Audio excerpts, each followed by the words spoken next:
Hello friends, welcome to EPG Pathshala.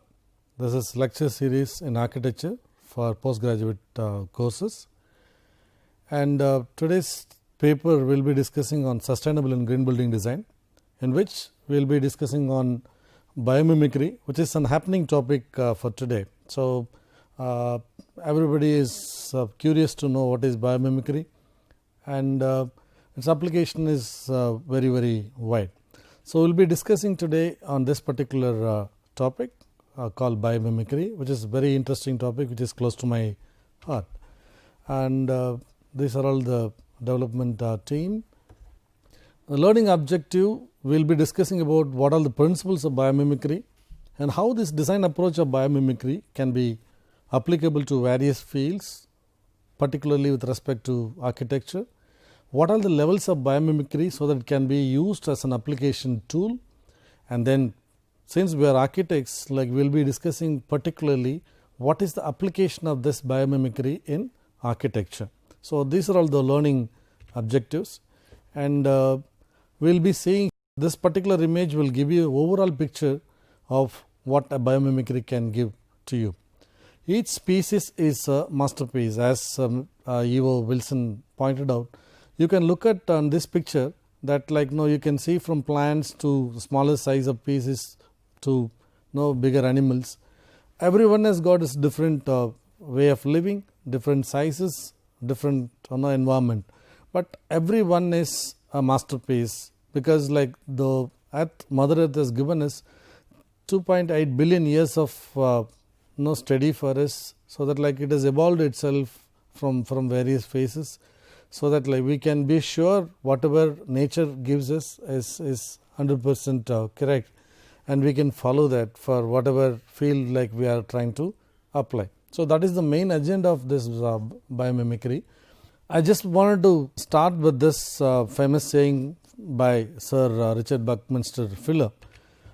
You never change things by fighting the existing reality. To change something, build a new model that makes the existing model absolute. So this is what the main crunch of this particular topic called biomimicry, because it's totally, you cannot rule out this particular topic as a new one, but we are going to relook at the sustainable, or we are going to relook at the energy efficiency, we are going to look at the way we design, the way we use things in a new model, which is a proven technique for 2.8 billions of years, as I told you earlier, which is going to be the natural system. What are the contents of this presentation? Obviously, we are going to discuss what do you mean by the biomimicry, what are the definitions which were discussed by various people called biomimicry, and then we will be also seeing what are the historic examples of biomimicry application, because as I told you, this biomimicry is not restricted to one particular field. It has been used extensively by various fields, you name it in engineering or medicine, you name it in product design, you may name it in new material development. This biomimicry has been used extensively throughout the world. And here, as I told you, we will be discussing on terms of products, architecture and other biomimicry applications. What is the principles of biomimicry? That also we are going to discuss in this particular presentation. And to do this, we need to have a kind of approaches, because this is not a new field. As I told you, there are people who are working on this particular aspect. So they derived a kind of approaches in which you can able to do your design. So in generally they have pursued two design approaches. So we will be discussing in detail what are those two approaches, what are the levels of biomimicry which you can able to apply in this design field, and what are the 9 principles of nature, so that you can link the natural principles with the biomimicry. As I told you, biomimicry is again inspiration from the nature. So what is the Mother Earth, or the nature gives us the basic 9 principles which you can able to bring it, which you can able to see a relationship between the nature and biomimicry.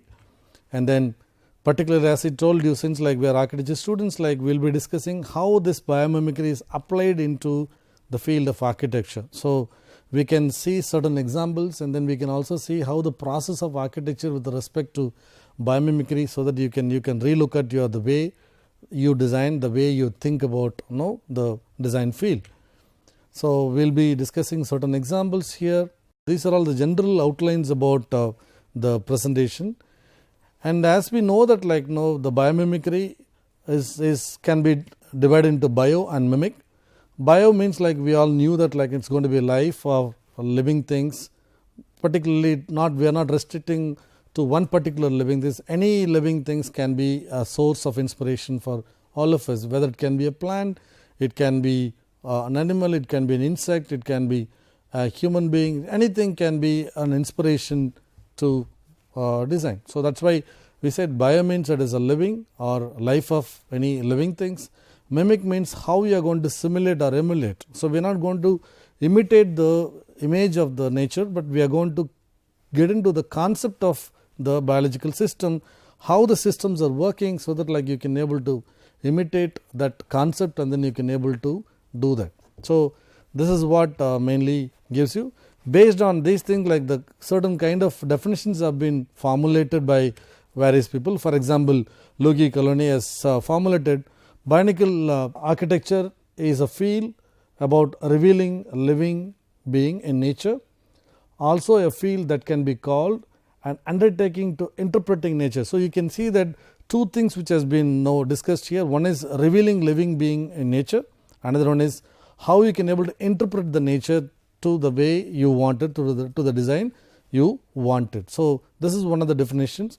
Another one is like generally this biomimicry was existence in the field like earlier itself, but the terminology called biomimicry was defined by this lady called Bennius in 1997, where she has coined the term called studies nature's model and then imitate or take inspiration from these designs and process to solve human problems. So every design is intended to solve the human problem. So you study the nature's model and then imitate to take inspiration. So which means like we are studying first and then we are taking that as an inspiration, so that like we can solve the human problem. So that is what the proper terminology called biomimicry was coined by this lady called Jenny Bennius in 1997.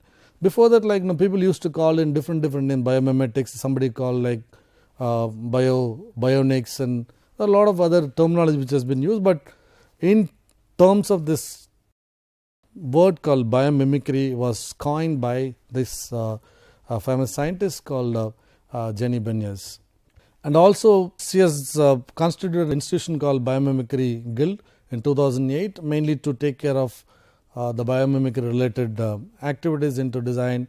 That institution again like is trying to say that like this has been properly termed, which means like biomimicry, which is from bios, meaning of life, and mimesis, meaning to imitate. So these two have been put together called biomimicry. Is a design discipline. So that's why this institute has been formulated, because like previously people used to talk and there is no organization which can able to put everything together under one roof, like what all the studies have done by various people in different part of the world can come under one particular topic called biomimicry. So seeks sustainable solution by emulating nature's time tested pattern and strategies. This is what a time tested patterns only. I told you 2.8 billions of years like nature has been survived, which means like it is a time tested pattern, and strategies we can use it to seek sustainable solution by any design, whether it may be a building design, it may be any product design which can be used by this nature's technique. And biomimicry approach incorporates the ecological design by looking to nature as a model, measure and mentor. So you can use the nature in these three categories. You can use the nature as a model. You can also use the nature to measure your sustainable or the productivity or the best of your process, and you can also use the nature as a mentor, because like it's like a god. We can also think about this nature as a mentor and emphasize sustainability as an objective of biomimicry. So all these different terminologies like, or as I told you, it's again going to be a subjective definition, but this scientist Bennius in 1997, she has defined biomimicry, which is accepted by many people all over the world. So that is about the biomimicry. Here I would like to give the different types of biomimicry from the book Biomimetics in Architecture by Peter Gerber in the year 2011. So there are different types of biomimicry which are existing in the field. Probably we can group it.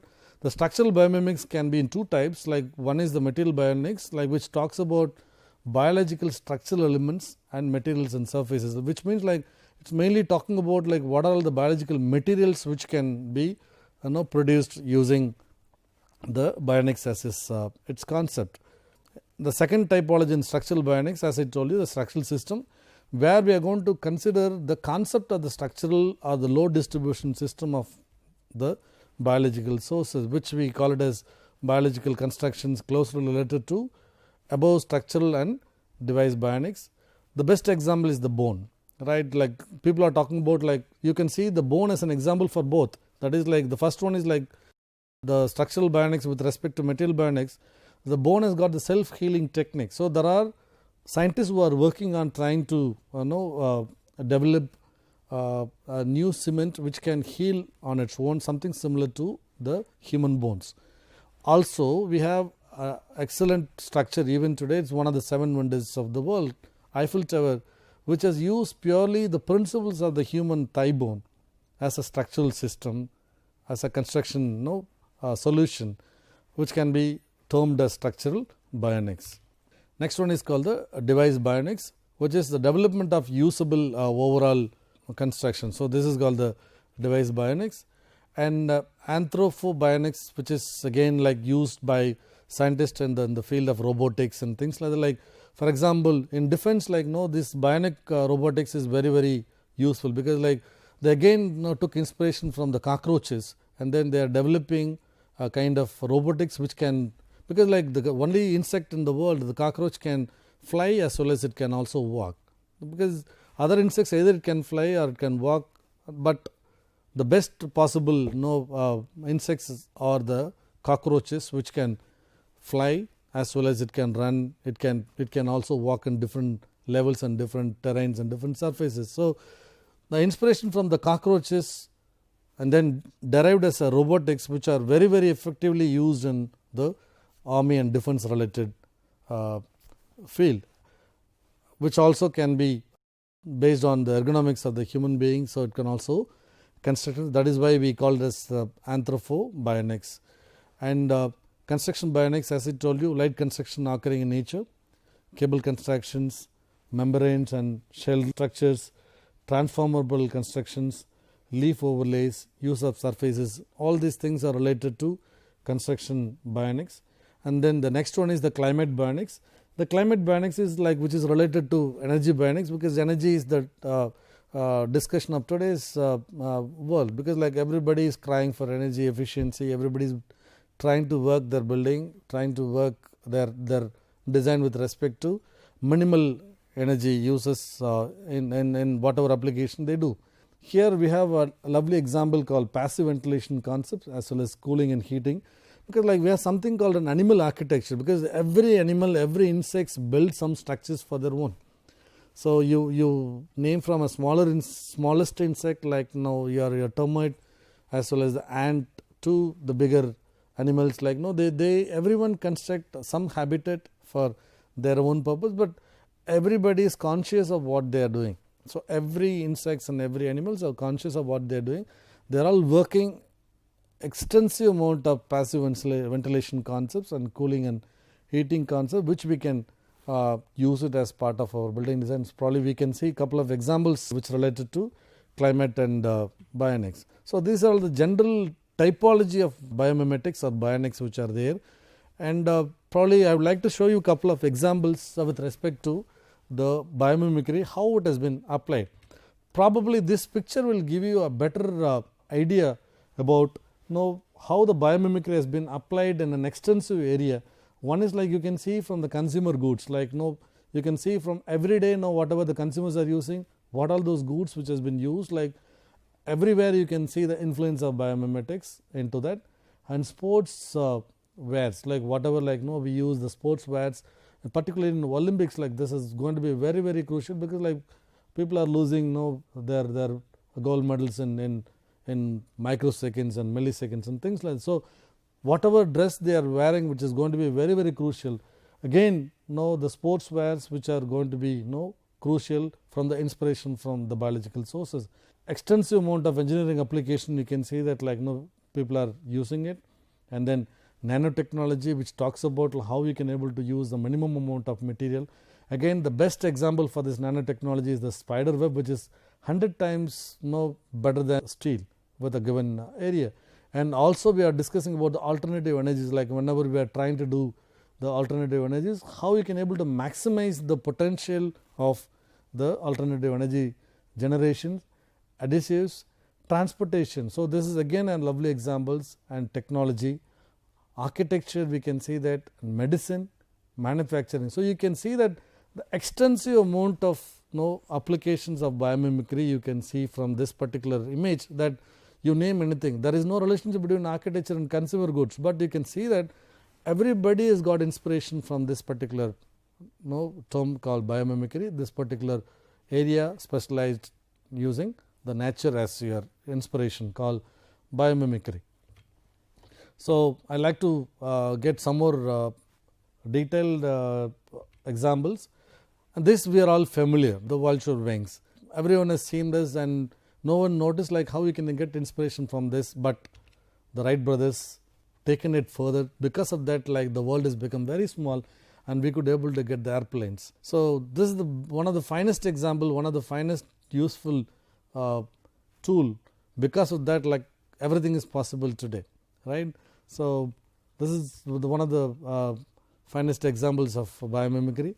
And again, the natural system, every day we are seeing this leaves, but the photosynthesis process of the leaves, which gives the people or the designer or the architects or the product designers to think the photovoltaic panels. This photovoltaic panels, you can see these molecular cells and how it is converting the sun's energy into some other sources. So that is what the process of photosynthesis, right? The same thing can be adapted, you can see that today the entire world is looking for the photovoltaics as the major source of alternative energy, right? So this is another excellent example of application of biomimicry. And in terms of the transportation, so we can see that the bullet train, which is an alternative for the connecting places for a longer distance. But the biggest problem with the bullet train is it creates so much of noise, when it was not considered as a biomimicry. But the moment people started looking the Kingfisher as the major inspiration to design the nose of the bullet train, because when you compare the nose of the Kingfisher as well as the nose of the bullet train, it may look similar, because this design of this Kingfisher's nose is particularly in that shape because it is in the air, it is trying to catch the fish into the water. When it is moving from one medium to another medium, automatically you may tend to get some noise, you may tend to get some sort of disturbances which may allow the fish to escape. But the Kingfisher is taking or catching the fish in such a way that there is no such noise is created. The same way the bullet train's nose also has been designed, because when the bullet train is traveling at the speed of 300 km speed, it is tend to pass through various mediums. So you can see that you can see the water bodies, you can see the solids, it will also pass through the tunnel. So whenever it is passing through the different medium, it may create a hell amount of noise because of the speed which it is traveling. But because of the shape which has been designed something similar to the Kingfisher's nose, we can avoid such things, you can enjoy the travel in the bullet train. Next one is again the natural system of the butterfly. I don't know how many of you knew that the butterfly, it's an excellent example for colorful the insects. But how many of us knows that butterfly doesn't have any color? The surface which creates, because when the surface is in contact with the sunlight, whenever different angles of lights which is falling on the surface of the butterfly, you get different and wonderful colors. So the same way people also generated the different colors in such way that you paint a surface so that every day you get a different color. So one day you get a red color and another day you may get, because it's difficult to change the color periodically. But when you get the inspiration from the butterfly, the same surface, but when it is in contact with the sunlight, because of its self-reflectness, you get different colors, right? So it is a wonderful and amazing kind of principle. No one knows how it is happening, but this is the fact. And then the biomimicry comes into handy for the designers to get inspiration from the butterfly, so that they can think about how they can get a self-reflective color. The next application is the alternative energies. As I told you, the best example, because it flips whenever probably you would have noted in a couple of TV channels where they're documenting about the whales and fishes. So the whales you could have noted down that in sea whenever it is jumping, it will rotate. The same principle has been adapted for the alternative energy, that is called the wind energy, which they are installing in the middle of the sea, which minimizes the sound during the drag. That is 32%. We can see that the dragging sound can be reduced. At the same time, it is also increasing 20% of its production, because the entire system has been designed with respect to the whale, or inspiration from the whale. And sports, as I told you, how the sportswears are designed, and we can see that the skin of the shark is the inspiration to design. This is the closer look. You can see that how microscopic view in which you can see that the shark's skin has been designed by nature like this, which you can get the inspiration for the designers to develop something like this, so that which can imitate the skin of the shark, so that it can be used as a swimsuit for all your Olympians, so that they can achieve what they wanted without any disturbance. So they can move freely. The dress will not be a disturbances, or that will not be a hurdle for the performances. So this design, or the textile which has been produced exclusively for the Olympic swimmers or the medal winners, are mainly designed from the skin of the shark. All these things are excellent examples of the biomimicry. This is again an excellent example, and another material which has been derived from this. We all seen the lotus leaf. Yes, we are wondered from our childhood that why the leaf is not sticking into the lotus leaf.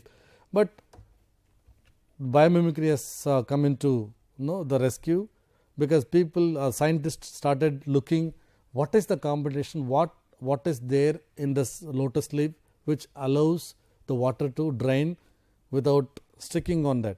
So that made the scientist called Wilhelm Bartlett.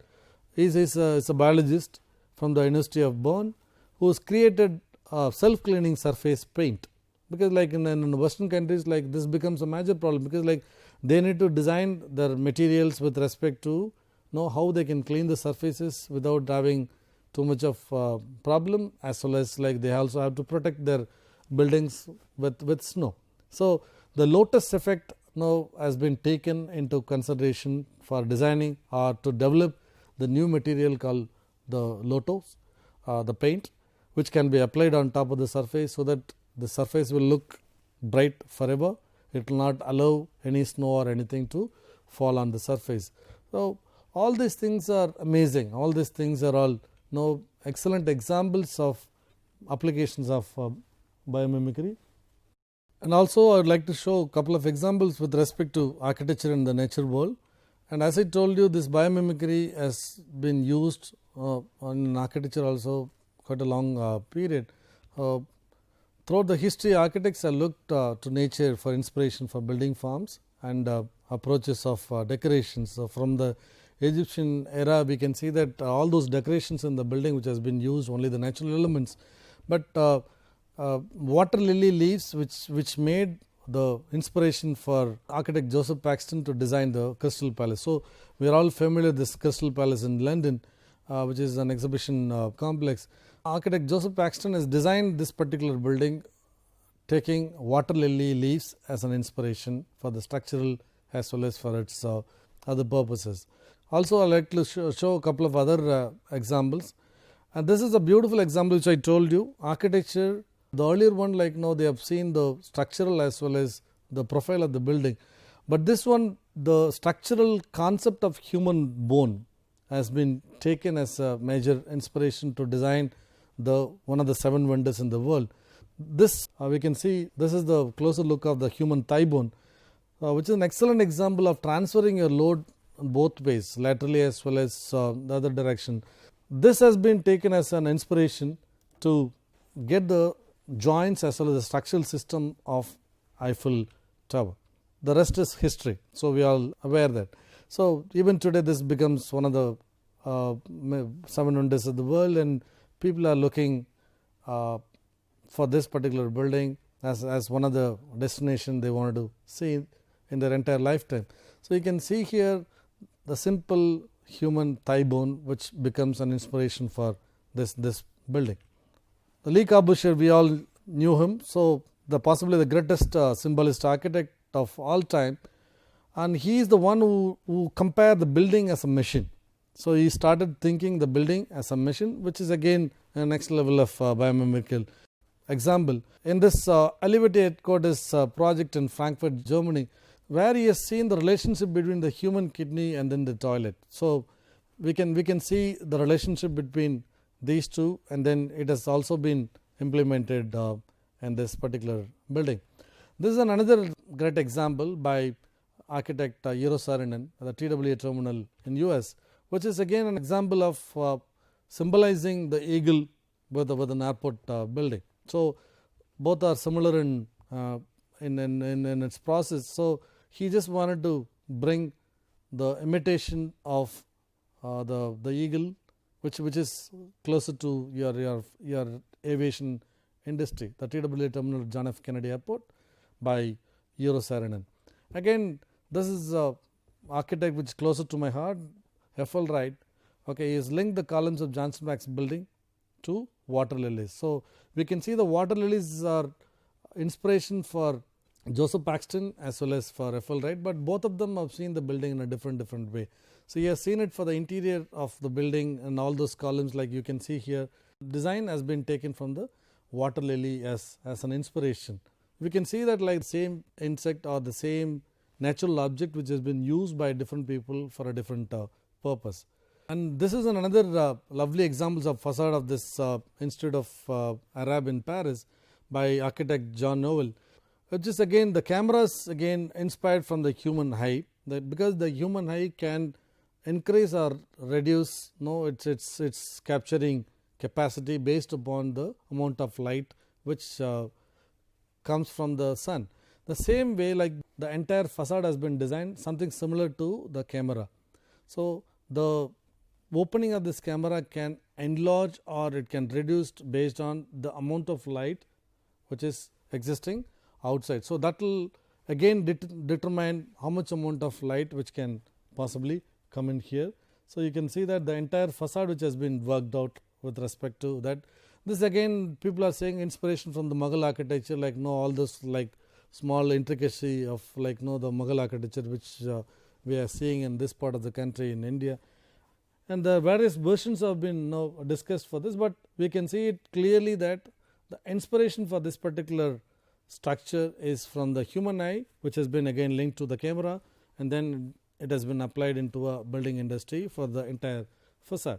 This is again a lovely example of how you can see the difference, or how we can see the relationship between the biomimicry into various fields. Like I was just elaborating how we can able to see the applications of this biomimicry into various fields. Like we have seen earlier a beautiful image which talks about the application of biomimicry in textile, consumer products, medicine, and then renewable energy, architecture, engineering applications. So you name anything, we can see the biomimicry can be applied into that particular field.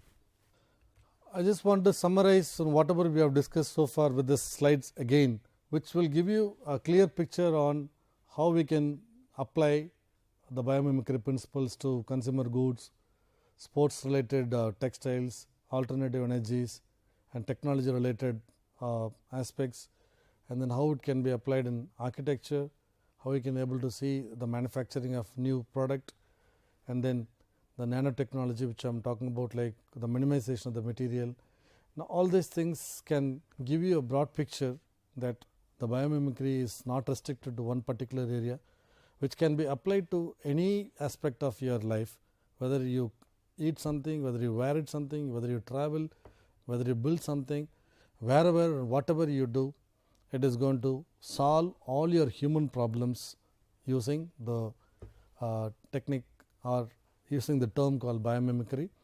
So, this will give you the broad picture of whatever we wanted to know about biomimicry, how it can be applied. Probably in the next presentation we will see how this can be taken with respect to the architecture, and then how this can be seen in different levels. Thank you.